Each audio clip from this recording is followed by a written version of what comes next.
when last time we were actually here in Atlanta in this very room. And he is our first player we've really seen today who's incorporating Aurelius Fury into his deck. He's put it into a blue-white flash shell with Geist, Snapcaster, Restoration Angel, Thundermaw, Hellkite. So he has 4 copies of Boros Charm and 2 Aurelius Furies. That's the new additions to this deck. So Boros Charm getting a lot of chatter in, raw, just pure beatdown decks or decks like Zoo, but blue-white red flash does have some aggressive elements and also has Snapcaster, so you have actually a ton of range once that's in your deck. And taking a look at his opponent on the right, Tanner Lear, he has a whole lot of cards in his hand. Chihoi has none in his hand. Makes me think that maybe a Sphinx's Revelation would resolve this game. Either way, Tanner's deck is much more of your blue-white-red flash deck that Jerry Thompson and Todd Anderson have been doing quite well with in the past. He's got your Snapcaster Mages, your Restoration Angels, your Augur of Boluses, to go along with some copies of Supreme Verdict in the main deck, Searing Spear, Think Twice, Pillar of Flame, aforementioned Sphinx's Revelations, the full boat of Azorius Charms, and you're going to find Geist of St. Trap that he is casting. Those are in his sideboard, 3 copies of that, to 1, be able to take care of other Geists, and 2, be able to get a leg up in the mirror. Yeah. So you see Chihoi does have a Snapcaster Mage in his hand to go along with a Counterflux. Taking a look at the graveyard, Tanner is to, of course, make sure you want to play around when there is Snapcaster Mage and we are in a blue mirror of the control sorts, as you do see Geist of St. Trap coming across here. That's something you do want to know about. So Snapcaster going to make a move to block here. I'm not sure if he's got any good flashback targets here to target.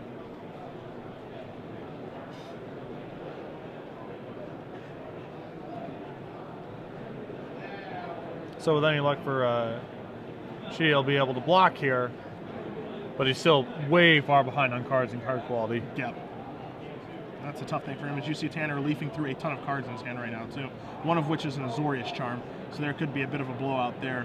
You also do see a Negate in his hand, and he's going to jump in front. All right, and Tanner says, that's fine. You can trade with my Geist of St. Trap this time. Leads me to believe he does have another one, and he does. And is Chihoi going to pop the Counterflux on this? He's going to flashback his Thought Scour in response here. Going to target over there. Hollow Fountain and Counterflux go to the graveyard. Snapcaster Mage to draw for Chihoi. See if he cares about this. This will be interesting. Yeah, it's possible since he was able to block last time, he's not in a real rush to use his Counterflux on it. Yep. And you do see him thinking things through quite a bit here about does he care about that or does he not. With Counterflux, such a strong counter spell, you really want to get the most for it that you can. And you are going to see Counterflux here attempt to take care of this Geist of St. Trap. It's going to get the job done. Yeah, I like this because with the draw being Snapcaster and really not having anything in his graveyard except additional counters, he might as well just use his mana efficiently and still have his Snapcaster left over. Yep. Now we're going to see Sphinx's Revelation for the full boat. That's a Revelation for 5, and you see Chihoi said, that's a good thing I have the Snapcaster Mage. Counterflux that. So some fortunate draw steps for a man that was empty-handed 2 turns ago. Yeah, it wasn't bad. And one thing to look at here in this game state, as Tanner's going to untap here and take his draw step, among all of these cards that Chihoi does have in play, one of those lands, among those beautiful dual lands, is a Slayer Stronghold, a card that, again, we don't see a ton of. But this is a powerful card, not just for your aggressive strategies, Patrick, but again, because the mana is so much better, Sacred Foundry being legal, this is a card that these decks can play one of now and have it be very good. Yeah, no, that card definitely has its moments, especially against similar decks, as it's the same creatures are colliding into each other, and you have a huge edge in combat once you have it. As we see, Augur Bolas find a Sphinx's Revelation, and you see Tanner's going to cast this right now. Right. And I like this play. Yeah, no, I do too. I think he's got a feeling that the shields are down and he should just draw up his new hand. So we're going to see Clifftop Retreat, Steam Vents, Hallowed Fountain, Augur of Bolas, and Clifftop Retreat. So, and the last one I think it was another Augur of Bolas. Yeah, it was. So, not the best, not the worst. It's hard to complain about 6 cards. I mean, there are degrees to which one could be better than the other, but... You see Mizium Mortar is the card in Chihoi's hand to go along with his land. It's not the best feeling having the Mizium Mortars and Augur of Bolas to get through you know, 4 points of damage. But if that's what it takes, that's what it takes. So Slayer Stronghold's going to get active. You're going to see a 4-1 Vigilance. Snapcaster Mage come across, hit Tanner for a little bit, but Tanner's going to tap that series of lands, draw his 8th card, which is another Augur Bolas, and he's going to be able to find some real spells here.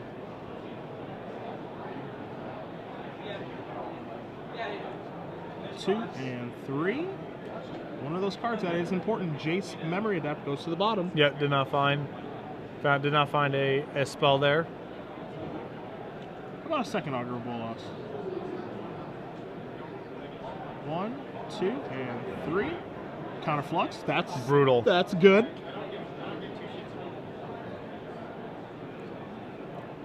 And number 3. Steam Vents, Glacial Fortress, and that last one looked like a Supreme Verdict, but I think I must be wrong. Was it a Drogskull Reaver, maybe? Yeah, he does have a. Yeah, he does have one of those in his deck. That's what it was. Yeah. And as you saw Tanner go through all of those cards, Shioi just, I only get to see one card this turn, and it's a Hollow Fountain. Yeah. Boring.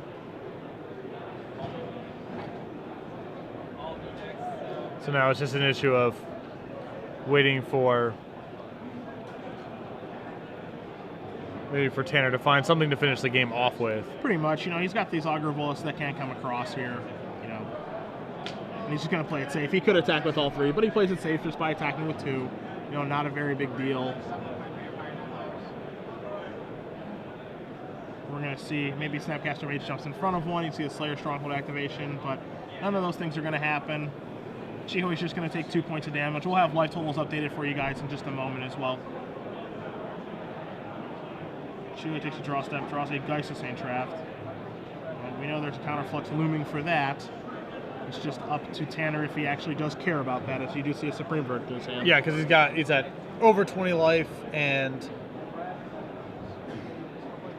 he can just add to the board multiple blocker. I mean,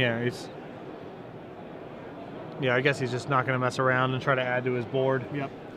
He's trying to close this game out now. Yeah. You know, we don't know if these guys are in extra turns. You know what kind of time is left in the round, but you know, there's really not I think there's a reason to add Snapcaster Mage to the board there. Just get this bad boy over with. And you see, now I'm coming across with everybody. Snapcaster Mage just trade off. Augur Bolas comes across for 3. You did see Moorland Haunt there, the land that Tanner played for the turn. Shihoi's going to take a draw step. Another Geist of Saint Traft. Tanner going to take a look at his hand. You do see that counterflux that, again, Shihoi does know about because of an Augur Bolas. Tanner, again, just deciding, do I care or do I not? Good feeling. Well, we're going to see haste here. The Slayer Stronghold. This Patrick a card I think is going to see a lot of play in the near future. I mean, I'm interested to see if the mana is actually good enough now for beatdown decks to play this on top of just as a single sending control decks. Because this is just such a powerful card for a Boros strategy, or maybe your Naya mid-range strategy. Who knows? You see the power of just giving Geist of Saint Traft haste this turn. This is a really powerful card. And that may have been something that maybe Tanner overlooked that turn. He could have counterfluxed that Geist of Saint Traft, thinking it doesn't really do very much right now, but it did get in there for 8, and so you're going to see it step in front of an Augur Bolas now. And now you're going to see a Supreme Verdict. So yeah, I think that maybe we should have shot the moon with the counterflux there. Well, the thing is, if he uses his counterflux there, he's on empty, like against creatures, and then he can actually just I think I'd rather once you have Moorland Haunt, I think I'd rather Supreme Verdict and start using Moorland Haunt and save your counters for other stuff. Sure. Than using one of your precious counters on a Geist. Sure.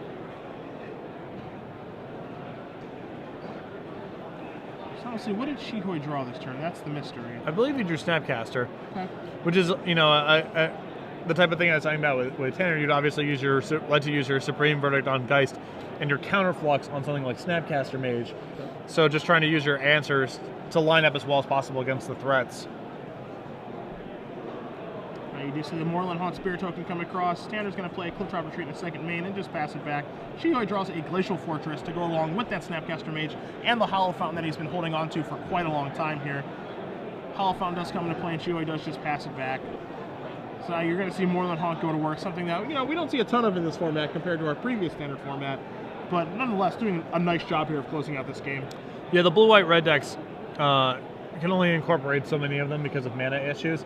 Although we've seen the blue-white flash deck that still plays 3 and still uses it to great effect. Restoration Angel, the card drawn for Tanner this turn.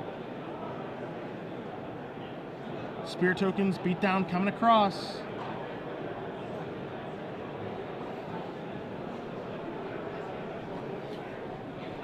And Tanner still with tons of counter backup. Yeah, he's got a negate in his hand. He has a Dispel hiding out there as well. Restoration Angel in the grip. It's hard not to be comfortable for Tanner right now. Also that Counterflux as well. Yeah, so. Counterflux is a ton of insurance. If anything threatening comes from Chihoe, he's got all the angles covered here outside of an uncounterable spell. And I'm trying to think of the best uncounterable spell that he can draw right now, which is, Supreme Verdict, which isn't great, or, an opposing Counterflux. But you're going to see a Snapcaster Mage here. You're going to see Tanner correctly assess things, take a look at the graveyard before he does consider countering this. It looks like the thing they would fire off here is an Azorius Charm? Yeah, cycling an Azorius Charm. All right, Counterflux. Get that out of here. How do you feel about that? If he was just going to cycle an Azorius Charm, I think I would have let him have it. I guess a Slayer Stronghold puts you in a spot where... Yeah, maybe he's in a little bit of trouble, but either way, we do see Chihoe extend the hand, so Tanner Lear going to move on to 2-0 as we are in round 2 of 10 here, Star City Games Open Series Atlanta, and giving Chihoe his first loss of the tournament. Chihoe, again, has won an Open Series, has top 8 at Invitational, very strong player, obviously a fan of winners, as you